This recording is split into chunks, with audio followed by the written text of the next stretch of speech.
तो चलिए सीधे चलते हैं एक ऐसी कहानी में जो रहस्य, जादू और हाँ, खतरे से भरी हुई है। मिलकर पर्दा उठाते हैं शैडो मॉन्स्टर के असली राज से। तो शुरुआत बिल्कुल एक्शन के बीच से होती है। एक ऐसी जगह जहां हर तरफ बस डर और खौफ का माहौल है। जरा सोचिए, एक काली घनी रात, एक सुनसान जंगल और उसके बीच राजकुमारी तारा सर पर अपना क्रिस्टल क्राउन पहने अपनी जान बचाने के लिए दौड़ रही है। और उसके ठीक पीछे एक विशालकाय शैडो मॉन्स्टर। उसकी आंखें ऐसी लाल है जैसे खून, और उसकी दहाड़ से पूरा जंगल कांप उठता है। यहां तक कि वो क्रिस्टल की गुफा भी बुरी तरह हिल रही है। ऐसा लग रहा है जैसे अभी गिर जाएगी। और इस पूरे हंगामे के बीच में उस गुफा के बिल्कुल सेंटर में रखा एक लाल ड्रैगन का अंडा धीरे धीरे चटकने लगता है। हाँ, उसमें दरारें पड़नी शुरू हो जाती हैं। ये देखते ही तारा दहशत में चीख पड़ती है।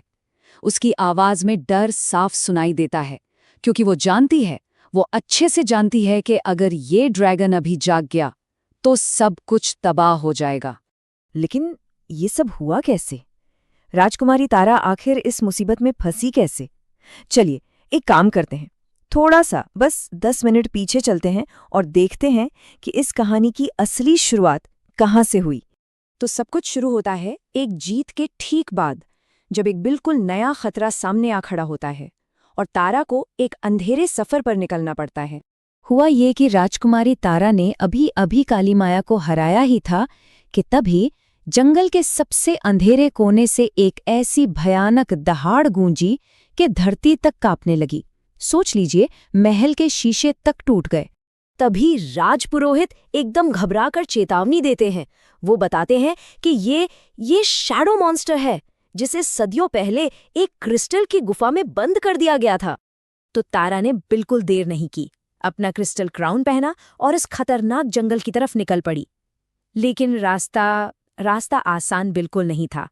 अंधेरा इतना घना था कि चांद की रोशनी भी जमीन तक नहीं पहुंच पा रही थी। पेड़ों के बीच से अजीब सी फुसफुसाहट की आवाजें आ रही थीं और हर कदम पर जमीन से काला धुंध सा उठ रहा था। अब कहानी उस मोड़ पर आ जाती है जहां तारा उस मॉन्स्टर की कैद तक पहुंचती है और एक बहुत गहरा राज उसके सामने खुलने लगता है।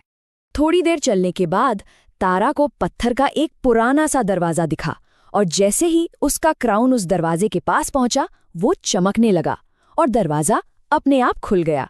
अंदर एक शानदार क्रिस्टल की गुफा थी जो नीली और बैंगनी रोशनी से जगमगा रही थी, और बिल्कुल बीचों बीच एक बड़े से क्रिस्टल के खंभे में एक काला साया कैद था। तभी गुफा में एक अजीब सी रहस्यमयी आवाज गूंजी।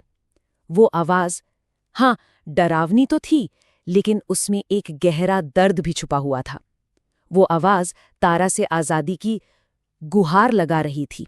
तारा अभी कुछ समझ पाती, इससे पहले ही उसके सामने एक छोटा सा क्रिस्टल का फॉक्स प्रकट हो गया, और इस फॉक्स ने कहानी में एक बिल्कुल अप्रत्याशित मोड़ ला दिया। और उस फॉक्स ने जो कहा ना, उसने तारा की सोच को पूरी तरह से बदल कर रख दिया। फॉक्स ने चेतावनी दी कि ये मॉन्स्टर उतना बुरा नहीं है जितना वो दिखाई देता है। तो फिर सबसे बड़ा सवाल तो यही उठता है कि आखिर ये शैडो मॉन्स्टर है कौन, और अगर वो बुरा नहीं है तो उसे इस तरह से कैद क्यों किया गया है। और यहीं पर सच सामने आता है। फॉक्स ने बताया कि ये शैडो मॉन्स्टर असल में अर्जुन था, राज्य का सबसे बहादुर रक्षक, एक नेक योद्धा, जिसे दुष्ट काली माया ने श्राप देकर एक शैडो बीस्ट बना दिया था और इस क्रिस्टल की जेल में हमेशा के लिए कैद कर दिया। तो अब जब सच्चाई सामने आ ही चुकी है, कहानी का सबसे अहम हिस्सा शुरू होता है। अर्जुन को उस भयानक श्राप से आजाद कराने की कोशिश।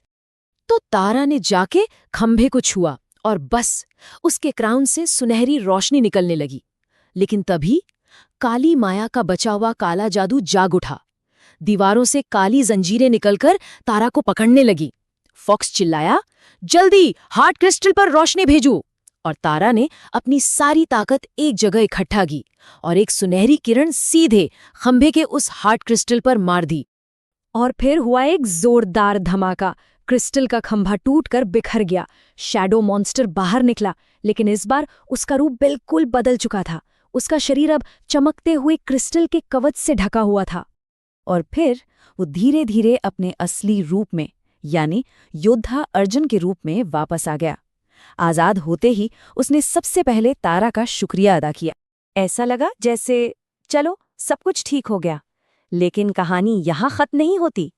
एक मुसीबत के खत्म होते ही एक नई और शायद उससे भी बड़ी मुसीबत दरवाजे पर दस्तक देती है। तभी अचानक गुफा के नीचे एक गुप्त दरवाजा खुला और अंदर एक लाल रंग का ड्रैगन का अंडा चमक रहा था। हाँ, ये बिल्कुल वही अंडा है जो हमने कहानी की शुरुआत में देखा था। ये देखते ही अर्जुन एकदम घबरा गया। उसने बताया कि ये ड्रैगन का अंडा सदियों से सो रहा है और अगर ये जाग गया तो पूरा राज्य बहुत बहुत बड़े खतरे में आ जाएगा। और ठीक उसी वक्त अंडे पर पड़ी वो दरार और बड़ी होने लगी और अंदर से सुनहरी लाल रोशनी बाहर आने लगी। तो अब सवाल ये उठता है कि क्या ड्रैगन का अंडा फूटेगा, और अगर हाँ तो उसमें से निकलने वाला जीव दोस्त होगा या दुश्मन? इसका जवाब तो अगले हिस्से में ही पता चलेगा। अगले एपिसोड के लिए लाइक, सब्सक्राइब और कमेंट करो। देखने के लिए धन्यवाद।